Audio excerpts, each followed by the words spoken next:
Welcome back to your very last video of the semester. This is one on the last two chapters of the book, or the last two that you have to read. That's transitions and behaviors. These two chapters do not, out of kindness to you, have any assignments that are associated with them. And I know you have a ton of work to do this week, so I'm going to keep this brief. The first chapter is on transitions. It's helpful to skim even if you aren't working at a high school. In particular, the two activities at the end, which are activities 10.1 and 10.2, have some good rubrics and tools to use in thinking about transitions and student-centered meetings. But let's be clear. If you work at a high school, this section of the IEP is the bane of your existence. The state of New Hampshire religiously audits Indicator 13 every single year, every single one. And if your school fails the audit, every part of your IEPs is up for tight state scrutiny. And if your school passes, you get much less scrutiny of your IEPs. And the audits are really easy to fail. We failed once because the state did not like what we named a previous English class on one student's IEP. For real. So if you teach at a high school, your site will have incredibly strict guidelines on how to do these sections. Dot your I's, cross your T's, because nobody wants to be the person who causes the entire site's IEPs to get close state supervision.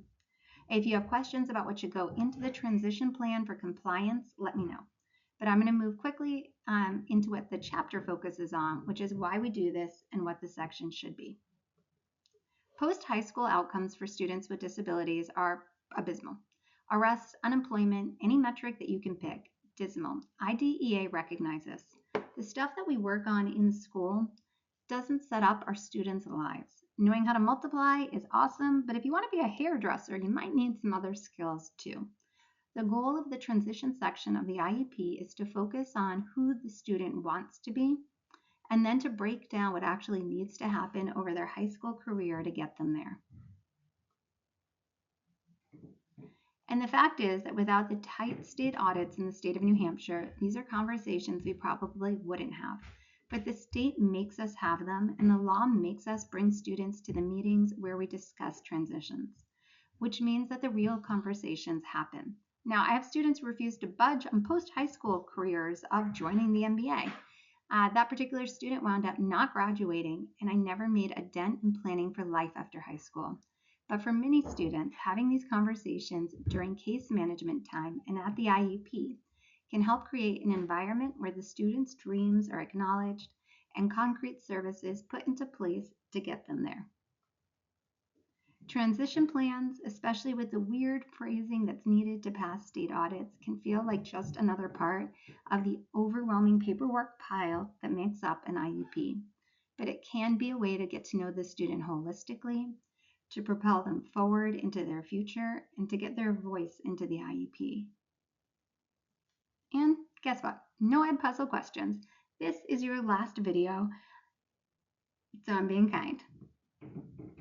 So let's move on. The last chapter that we assigned from this book is chapter 11.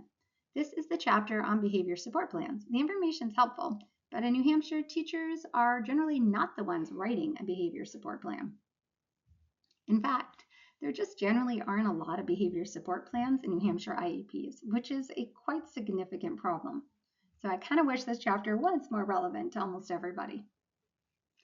The chapter focuses a lot on data collection because you don't want to miss that a student actually has ants in his pants. The forms in this chapter are really helpful if you're doing behavior data collection. Pages 234 and pages 235 have some really nice examples of frequency data collection forms. For about a decade, I specialized in students with extreme behaviors. I've put some of the behavior contracts that I made in the module as a resource. I also put in a link to behavior resources that I have up in SpedHelper in case any of them are helpful or relevant. And the chapter talks about PBIS. There's one PBIS resource that I love, which is supporting students with disabilities in the classroom within a PBIS framework. It is literally 2 pages of 10 really helpful behavior strategies. I also put in another PBIS resource that has a lot of really good information, but it's kind of overwhelming. It's just page after page of strategies that you can use with students. It's great when you're stuck, but the visual layout can be a little overwhelming. Finally, the chapter mentions ABCs of behaviors. I've got a page on it up on SpedHelper. It's outside the scope of this class, but if you're trying to figure out behavior modification, it is an incredibly helpful thing to think about, something I would love to talk with you more about, so send me questions.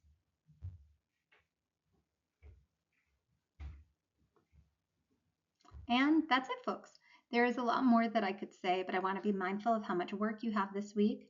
Please email me or ask me in class about any questions that you have. And there is no Edpuzzle question here either.